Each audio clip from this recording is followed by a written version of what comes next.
después de esta interesantísima conversación con el doctor Guido Gómez Mazara, pues nuestra entrevista central del día de hoy, para nosotros es un honor y un privilegio recibir a doña Circe Almanzar. Vamos a recibirla con un aplauso.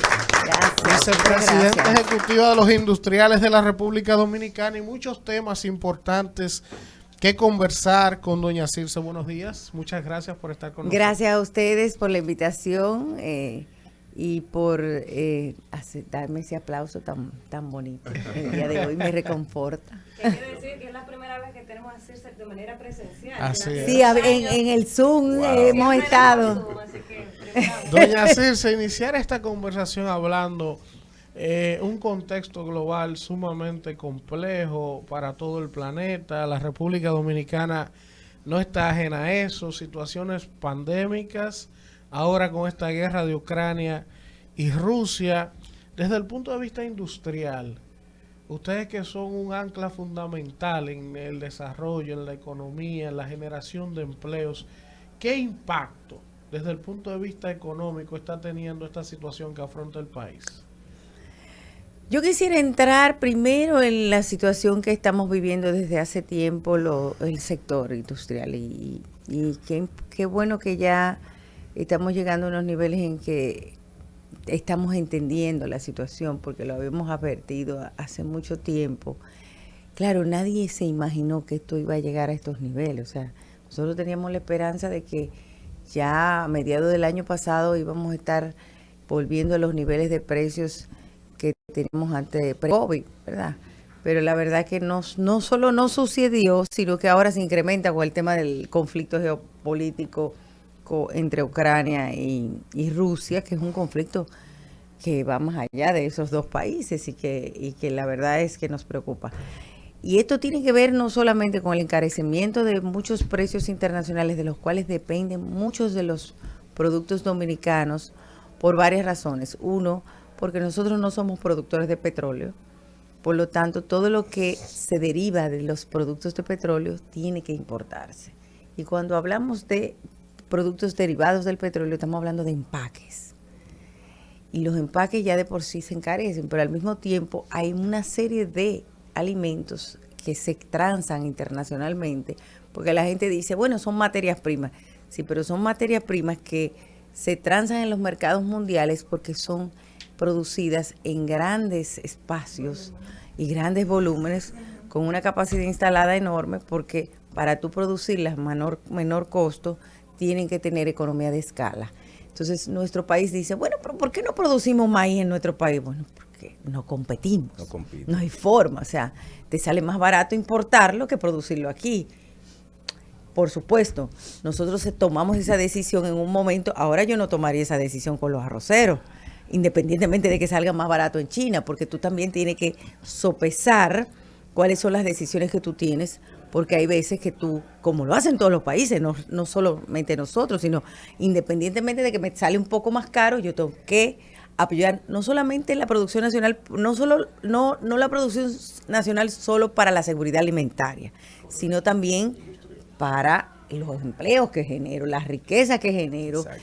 Y los encadenamientos que genero, porque la gente no se da cuenta que yo voy a utilizar más productos para producir ese material y voy a agregar valor a la economía, y eso es un círculo virtuoso.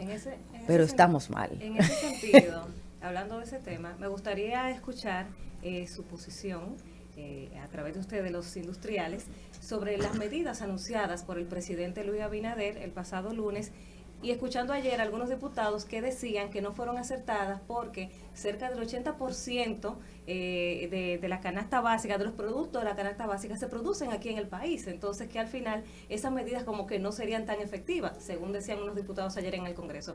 ¿Cuál es la postura de los industriales en ese Mira, si me permites, no te voy a responder con ninguna valoración, por lo siguiente. Nosotros desde ayer hemos estado reuniéndonos con los sectores. Son medidas que el gobierno ha tomado y que nosotros tenemos que analizar a profundidad. De hecho, hoy, en pocas horas, vamos a tener otra reunión y nosotros no quisiera dar una valoración ni negativa ni positiva,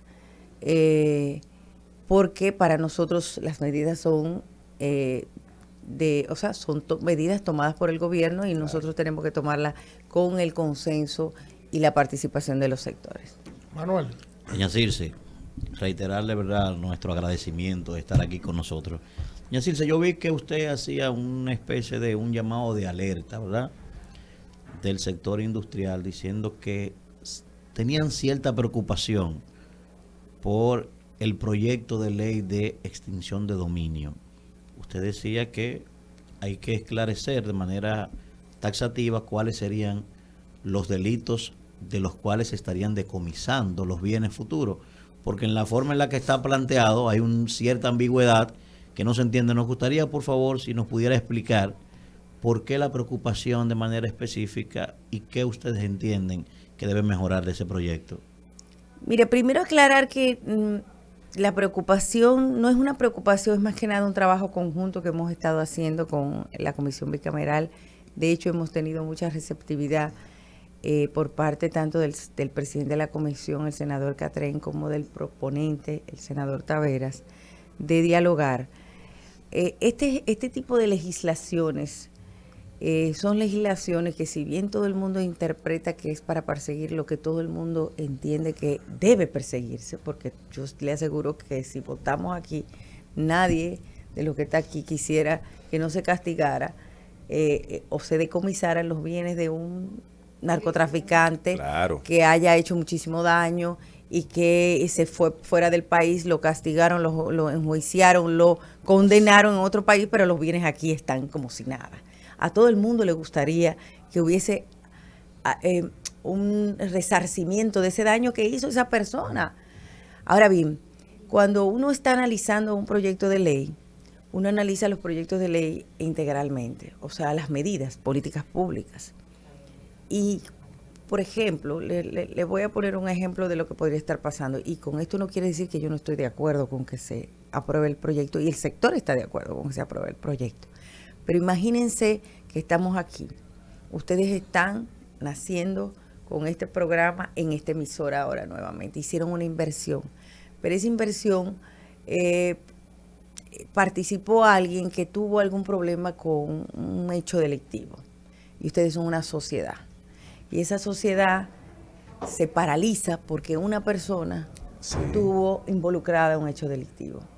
Y uno de los mayores logros que tuvimos en el mercado de valores el año pasado fue la ley de emisión de acciones, que es muy técnico para alguna gente, yo misma no lo entendía, pero a nosotros como país no habíamos tenido la posibilidad de que tú salieras con tu compañía y un agente, tú pudieras comprarle una acción a tu compañía, a la compañía de alguien.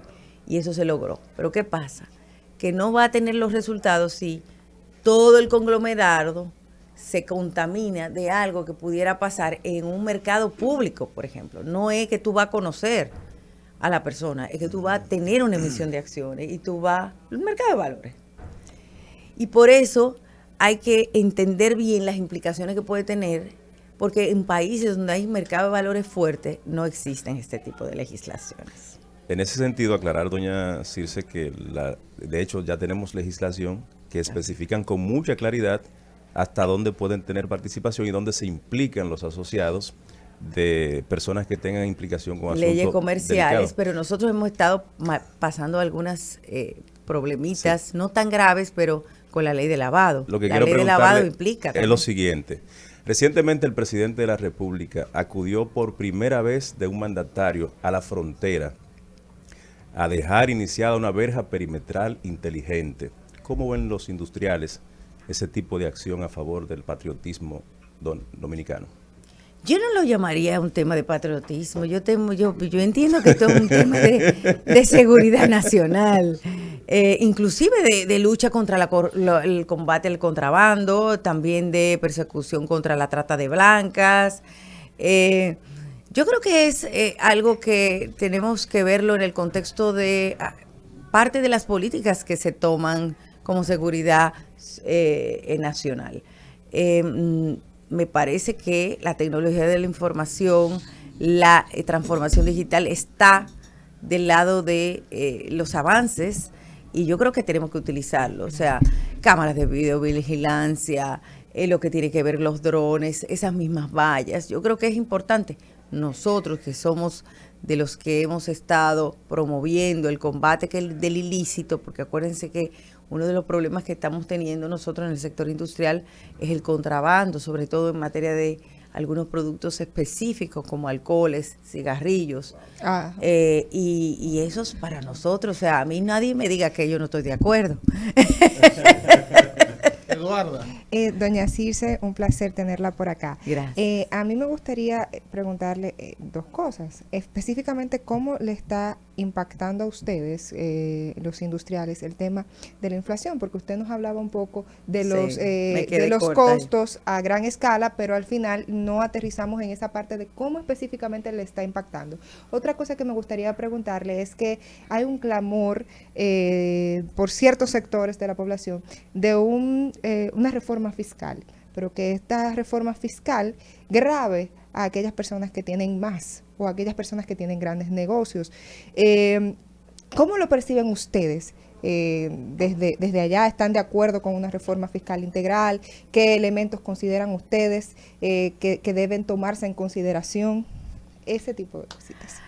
Bueno, primero decir que nosotros en ningún momento hemos dicho que no hace falta una reforma fiscal integral, pero sí integral, no un parche, que hemos vivido y que lamentablemente a mí me ha tocado vivir. Yo creo que yo empecé desde más o menos como tú estás a trabajar con reforma fiscal y duré como un año tras otro y eran parches fiscales. Y de hecho, lo que nos preocupó el año pasado es que aunque se pudiese llamar integral o quisiera llamar, cuando tú la veías realmente era también un parche. A nuestro entender, eran medidas que no se estaban analizando o estableciendo o promoviendo de manera integral. Y cuando hablamos de integrales, nosotros tenemos 3 problemas fiscales. Uno es la gran informalidad. 2, que hay una inequidad en el sistema tributario, pero no solamente para la gente que de clase media versus otros tipos de sectores, sino también entre los sectores productivos y sectores económicos. Hay sectores que no pagan nada y hay sectores que están muy cargados. Y de hecho, en el caso nuestro, nosotros tenemos una de las tasas de tributación efectiva más altas de todos los sectores. Y el tercero, y yo diría que es el que se requiere un poquito también de análisis, la calidad del gasto, que es una parte importante en materia fiscal. Tú tienes un tema de procedimiento, cómo atraer a la gente que no paga, a la gente que está fuera del sistema, tú tienes un tema de equidad y tú tienes un tema de cómo mejorar la calidad. Y yo no estoy diciendo que al gobierno no le hace falta más dinero para gastar, porque aquí hay muchas necesidades. El tema es la calidad del gasto. Pero hablando de la inflación, yo estaba buscando mi celular, era para enseñarles las gráficas. Y de verdad, señores, que cuando ustedes ven esas gráficas, tú te quedas impactado, porque en realidad, o sea, nadie se imaginó, déjenme ver si se la encuentro, esto es aquí nosotros en el chat de nuestra junta directiva, y tú ves, o sea, es alarmante el impacto que se da a nivel de los commodities. O sea, tú tienes uno... me está traicionando la búsqueda, me está traicionando, pero tú tienes situaciones en que tú no lo esperabas. O sea, es como si tú tuvieras, la gente no lo va a ver, o sea que mejor lo explico. Tú estuvieras mirando hacia el polo norte con las cifras como van. Sí. Es una cosa impresionante. Y tú dices, pero ¿qué pasa? Entonces, para colmo, hay un problema de encontrar materias primas de abastecimiento. Gracias a nuestra planificación y gracias a que nosotros tenemos un sector que es bastante fuerte y confiable, con una economía muy confiable, que por lo tanto el que nos suple productos sabe que nosotros somos un país con estabilidad macroeconómica, que no va a tener un problema de repago, que nuestros suplidores se mantienen supliéndonos. Pero hay problemas de papel, de encontrar papel. Hay problemas del acero. El tema del acero, cuando veíamos una luz al final del túnel, ahora se dispara y se pone peor. El petróleo que contamina todo lo que es la producción. O sea, te impacta. ¿Por qué? Porque todo. Entonces, realmente es una situación muy preocupante. Ahora bien, nosotros lo hemos llevado bien. Nosotros tenemos que sentirnos orgullosos de la producción nacional dominicana. No hemos tenido un problema de abastecimiento. Solo al principio de la pandemia un poquitico dejaron de aparecer productos, pero ahora tú vas a cualquier supermercado, a cualquier ferretería, a cualquier sitio y tú encuentras todos los productos. Y eso habla muy bien. Entonces la planificación realmente es efectiva. Claro, pero ahora, dos ángulos para tratar con alguien de su dimensión, porque primero en lo coyuntural y segundo en función a la perspectiva de esta nación nuestra.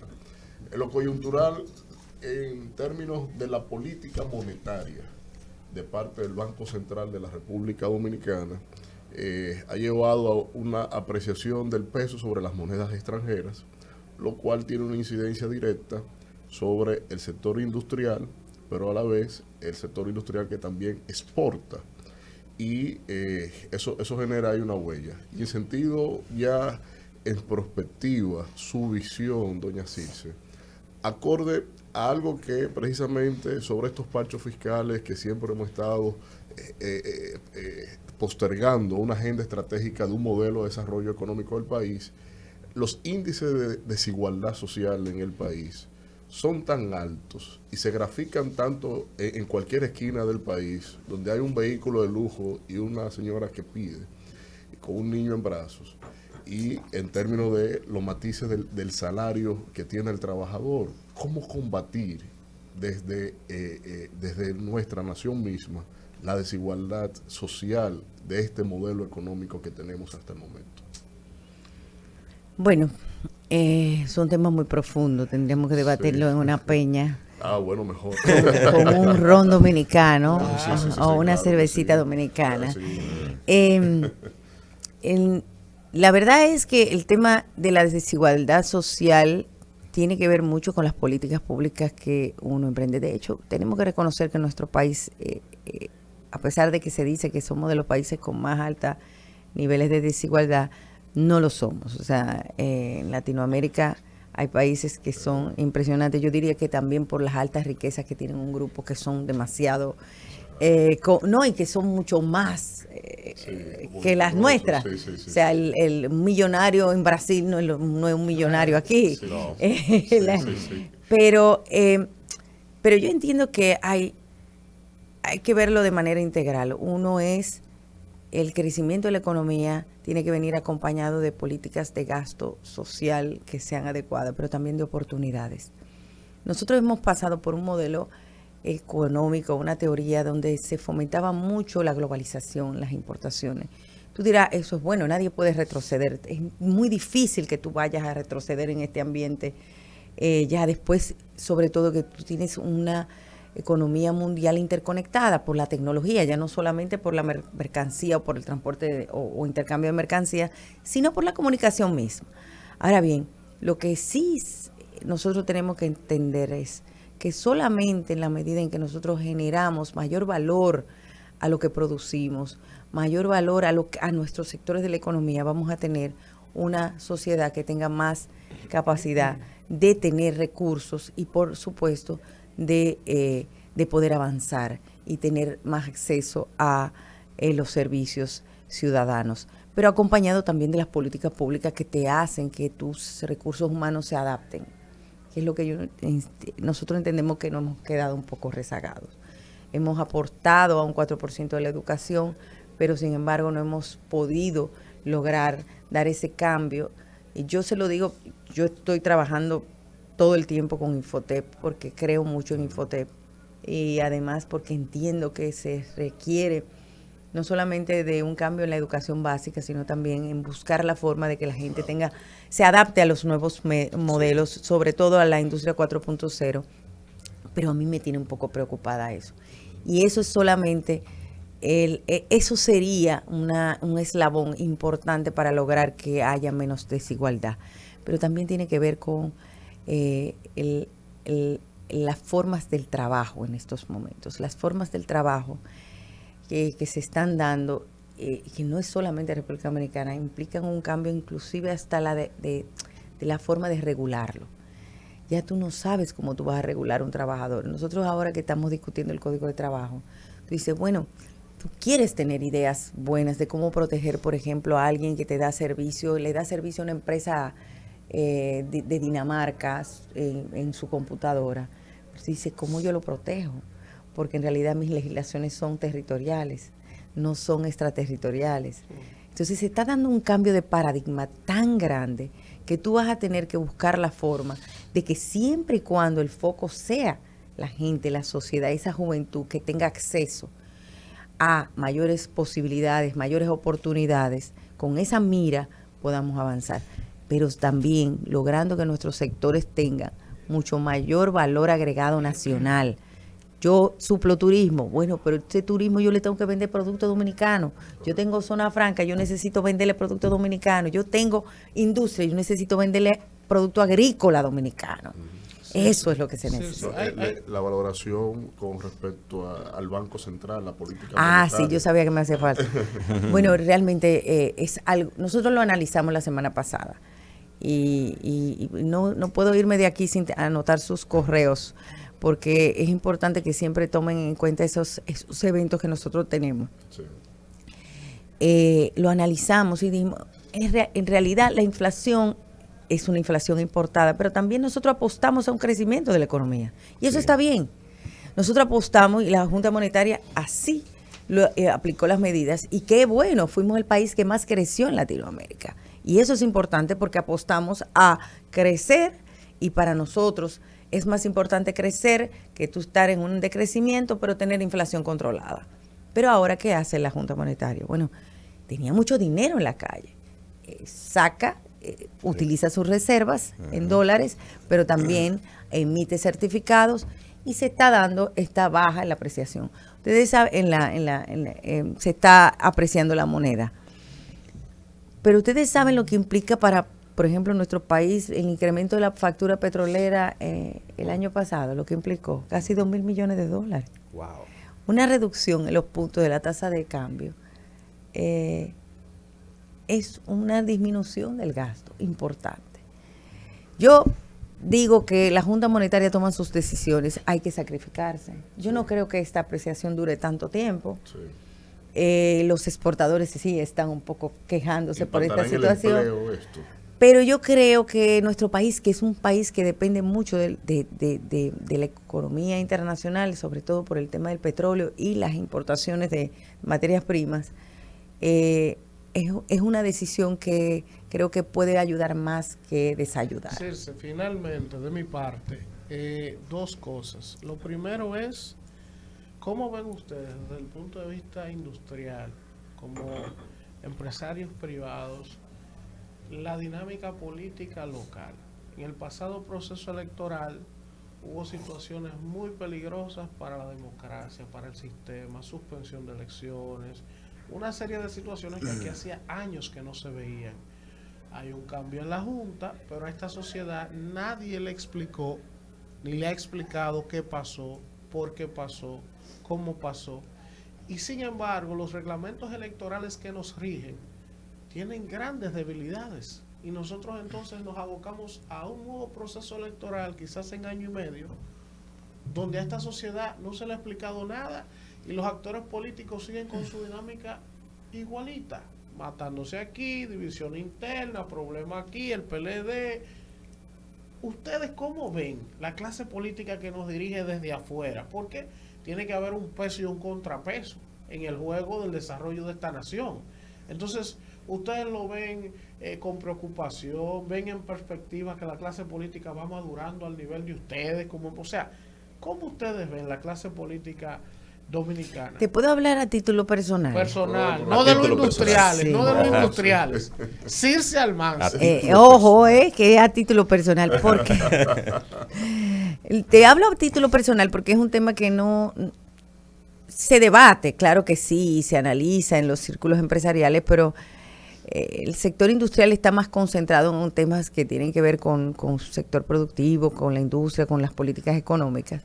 Pero a título personal yo te digo, mira, nosotros tenemos que ser muy cuidadosos, es lo que yo percibo, para proteger nuestros partidos políticos y para que ellos se protejan a sí mismos también.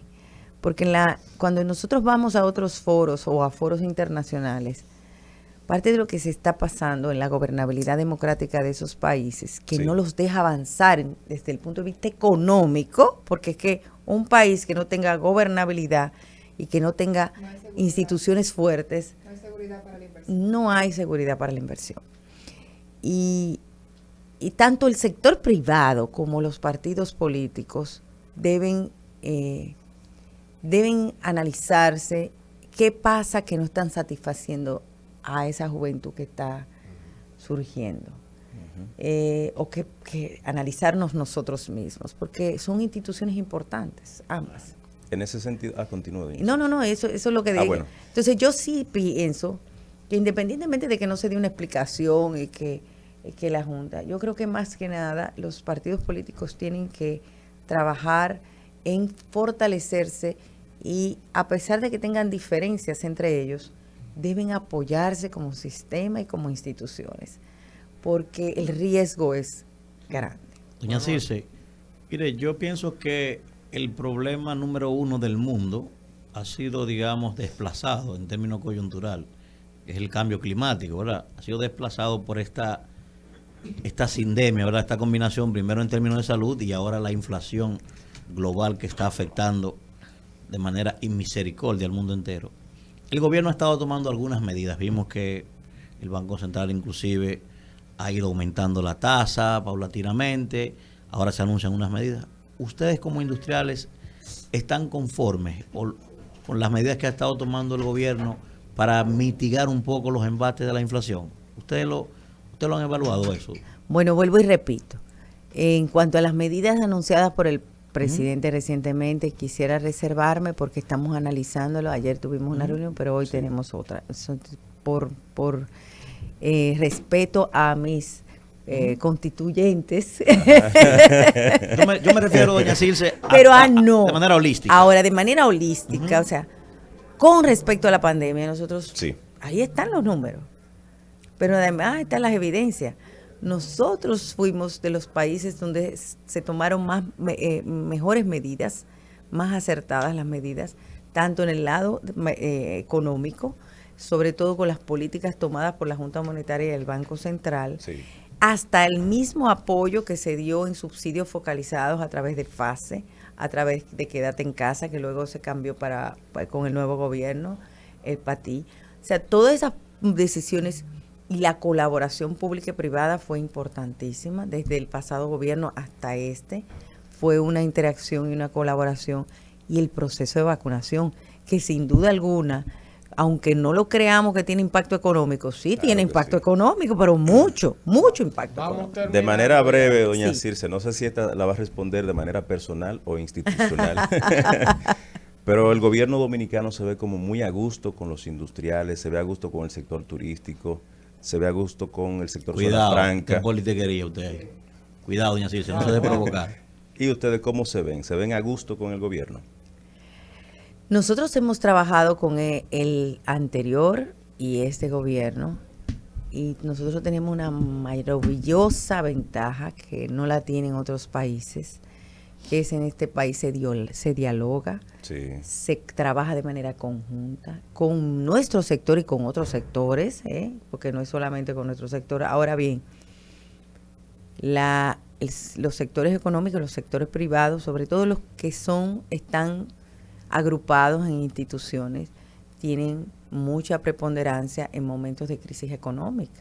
Y nosotros hemos estado viviendo crisis económica. Fíjate que cuando crisis económica derivada de factores exógenos, que no son nuestros, pero fíjate que todo el trabajo que hicimos con el gobierno pasado dio sus frutos, o sea, cómo colaborar. Y en este gobierno hemos estado trabajando y seguiremos trabajando de manera conjunta, porque a nosotros nos preocupa el país igual que al gobierno, y tiene que preocuparnos igual. Claro, desde nuestra óptica, todo el mundo tiene su rol que jugar, cada quien tiene su óptica, y de eso se trata la democracia. Se trata de que todo el mundo fije su posición y que el gobierno toma decisiones, porque nosotros no somos gobierno. Pero yo creo que es importante darnos cuenta de la bondad que tiene tener un país donde se dialoga, se interactúa, se analiza y se reciben con las puertas abiertas a los sectores de la sociedad. Un país estable. Doña Circe, última de mi parte. Manuel hace un momentito hablaba de la importancia del cambio climático y de cómo afecta en la sociedad y en sentido general. Y entonces, cuando se habla de industrialización regularmente, salen los componentes de que si se hace con responsabilidad, de que si existe algún tipo de acuerdo entre los sectores industriales o aquellos que trabajan con los temas de industrialización de los procesos y el gobierno para de alguna manera que sus procesos sean lo más amigables con la naturaleza. Entonces ahí es que va mi pregunta, si ustedes tienen ese tipo de procesos, de procedimientos, si cuidan, si con el gobierno a través del Ministerio del Medio Ambiente tienen algún tipo de responsabilidad social en ese sentido. Bueno, de hecho, el que no lo hace se queda atrás. Y si tú no estás en esto, el consumidor te castiga. Que fue parte de lo que nosotros le hemos ayudado a entender a muchas industrias, sobre todo las que son más locales, porque a nivel de las multinacionales tú tienes ya ese aprendizaje tomado de otros países. Sí. Y de eso se trata también. Las asociaciones lo que hacen es que se nutren de lo que han vivido algunas empresas a nivel multinacional para las locales.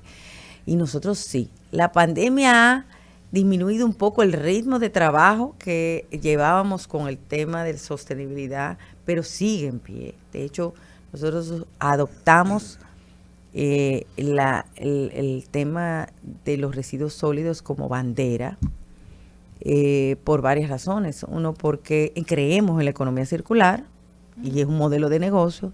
Y dos, porque el que no se inserte en el tema de la recuperación de los residuos se queda atrás, el consumidor lo va a castigar. Circe, yo quiero despedir la entrevista, que usted le explique al país qué representan los industriales desde el punto de vista de empleo, qué pagan los industriales, porque la gente en la calle es muy dada, muy ligera. No, los empresarios nada más están haciendo negocios para ellos y no aportan nada a la riqueza del país.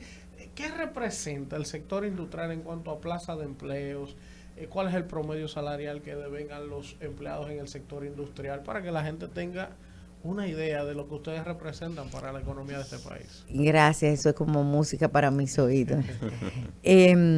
Bueno, el sector industrial es el sector más importante de la economía dominicana cuando lo agrupamos con lo que es la industria que tiene minería, zona franca y manufactura local, y también industria de la construcción. Aporta aproximadamente casi un 26% del Producto Interno Bruto, por lo tanto es uno de los sectores más grandes, pero además ese es el sector con mayor estabilidad en los últimos años. Si bien no crece, igual que otros sectores de la economía, en el mismo ritmo, como por ejemplo el turismo, la construcción u otros sectores que sí han crecido, porque se ha diversificado la economía, sí hemos mantenido un crecimiento en los últimos 20 años de aproximadamente un 4 o 5%, lo que hace que sea el sector con más estabilidad a nivel de la economía dominicana. Y tenemos aproximadamente el sector que más empleos genera, con 450,000, 460,000 empleos formales, y de cada empleo que se genera en la industria, se generan 7 empleos a nivel indirecto, porque toda la industria desarrolla todo un cúmulo de tercerización de empleos que no es que son informales, sino que son indirectos porque no dependen de la industria, sí, pero por ejemplo todo el transporte, todo lo que tiene que ver con la distribución de mercancía. Y el salario promedio del sector industrial es el segundo salario más alto después del sector financiero y de seguros, porque es aproximadamente 33,000 pesos mensuales. Los salarios de las mujeres son más altos que los de los hombres. Pero excelente, ahí que yo por esa y esa discriminación, no te me entusiasmes, que el problema es que el volumen de mujeres en el sector industrial es mucho menor todavía, hemos necesitado, y por lo tanto las mujeres están en puestos gerenciales. Entonces por eso el salario promedio es mayor.